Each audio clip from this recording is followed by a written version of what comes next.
সর্বোচ্চ লেভেলের পড়াশোনাটা স্টুডেন্টদেরকে করাই, যে তারা যাতে কোথাও গিয়ে যিনি সেবা নিতে আসছেন তাকে আনহ্যাপি না করে। আমাদের শিক্ষার মান এবং আমাদের এখানে যে যারা পড়াচ্ছেন তাদের মান খুবই ভালো। ট্যুরিজম ডিপার্টমেন্টে যারাই ভর্তি হচ্ছে তারা সর্বোচ্চ 2 থেকে 3 সেমিস্টার পর থেকেই তারা জব মার্কেটে ঢুকে যাচ্ছে এবং তারা জব করে এখানে পড়াশোনা করতে পারছে।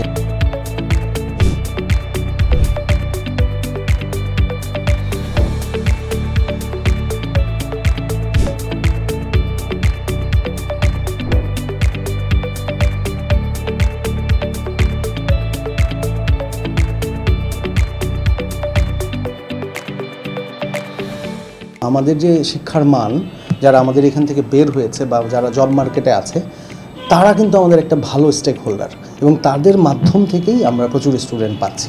কারণ বর্তমানে প্রাইভেট ইউনিভার্সিটি মানেই সবার কাছে একটা কমন ইস্যু যে খুব ওয়েল ডেকোরেটেড হবে, স্পেস থাকবে, খুব চাকচিক্য এবং বিভিন্ন ধরনের ফ্যাসিলিটিস থাকবে।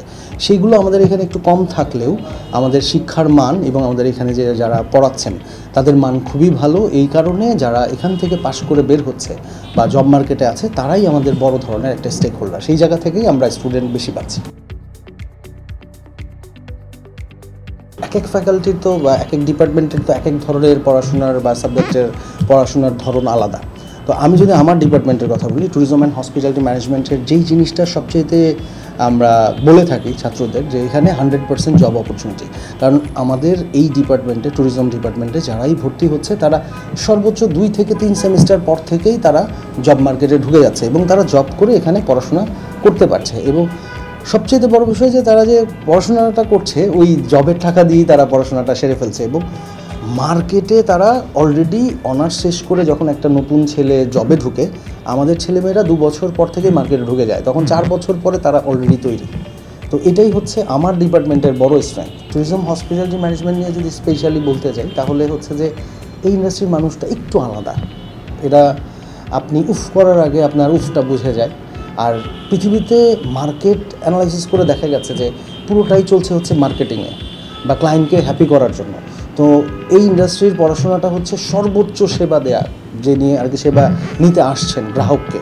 তো সেই সর্বোচ্চ সেবা দেওয়ার জন্য আমরা সর্বোচ্চ লেভেলের পড়াশোনাটা স্টুডেন্টদেরকে করাই, যে তারা যাতে কোথাও গিয়ে যিনি সেবা নিতে আসছেন তাকে আনহ্যাপি না করে, তাকে সর্বোচ্চ সেবা দিয়ে হ্যাপি করে দেওয়ার বিষয়টা। সবার একটা ধারণা যে ট্যুরিজম হসপিটালিটি ম্যানেজমেন্টে পড়লে হয় সে শেফ হবে, রান্নাবান্না করবে, আর না হলে খাবারের রেস্টুরেন্টে ওয়েটার হবে। হ্যাঁ, এর বাইরে আর চিন্তা করতে পারে না। বাট আমাদের এই ইন্ডাস্ট্রিতে আপনি যদি চিন্তা করেন ট্যুরিজম হসপিটালিটি ম্যানেজমেন্ট, সো ম্যানেজমেন্টের মধ্যে টোটাল ম্যানেজমেন্ট সিস্টেমটা কভার করতেছে। যেখানে আমরা সাধারণত শুনি যে বিবিএ পড়লে যেমন বিজনেস, ম্যাথ, অমুক তমুক সাবজেক্টগুলো আছে।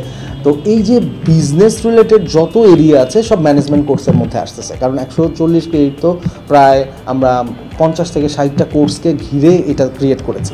তো ম্যানেজমেন্ট কোর্সগুলোর মধ্যে বিশ্বের যত ম্যানেজমেন্ট সিস্টেম আছে সেগুলো পড়ানো হচ্ছে। হসপিটালিটি ট্যুরিজম হসপিটালিটি ম্যানেজমেন্ট, হসপিটালিটির মধ্যে পুরো হোটেল এবং এয়ারলাইন্স, যে আমাদের যে বেসিক কোর এরিয়াগুলো আছে, ট্রান্সপোর্ট, অ্যাকোমোডেশন, এগুলো পড়ানো হচ্ছে। আর ট্যুরিজমের মধ্যে পড়ানো হচ্ছে বিশ্বের এডুকেশনটা। তো এই যখন 3টা মিলিয়ে একটা ছেলে বাস ক্রিয়েট করে তখন ওর জন্য জব অপশন মাল্টি হয়ে যায়। আমাদের হচ্ছে কো কারিকুলাম অ্যাক্টিভিটিসের মধ্যে আমাদের স্পোর্টস ক্লাব এবং কালচারাল ক্লাব আছে, এছাড়া ডিবেট ক্লাব আছে। তো আমরা বিভিন্ন ধরনের ওয়ার্কশপ অ্যারেঞ্জ করি, যে ছেলে মেয়েদেরকে হচ্ছে কি এখন 3টা জিনিস খুব জরুরি, যেটা হচ্ছে যে গ্রুমিং, স্পিকিং অ্যান্ড হচ্ছে যে কম্পিউটার নলেজ। যেহেতু আইটি সেক্টরটা এখন এত বেশি এগিয়ে গিয়েছে যে আমরা যদি কম্পিউটার বা ফোনটাও না চালাতে পারি তাহলে আমাদের অনেক পিছিয়ে পড়তে হচ্ছে।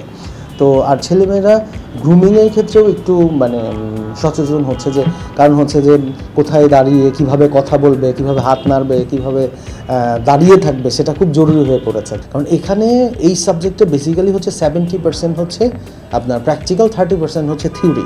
কিন্তু আমরা এই দেশের প্রেক্ষাপটে কিছুটা হলে উল্টা পথে হাঁটছি, যে আমরা 70% থিওরি শেখাচ্ছি, 30% প্র্যাকটিক্যাল। সো এইখানে এই ডিপার্টমেন্ট যাতে সেই জায়গাটায় পৌঁছায় যে 70% প্র্যাকটিক্যাল এবং 30% আপনার থিওরি, এই জায়গাটায় আমাদের হচ্ছে ভবিষ্যৎ পরিকল্পনা যে পৌঁছাবার, এটাই আমাদের বর্তমান টার্গেট, ছেলেমেয়েরা যাতে ওদের শিক্ষার কার্যক্রমটা ভালোভাবে চালিয়ে যেতে পারে।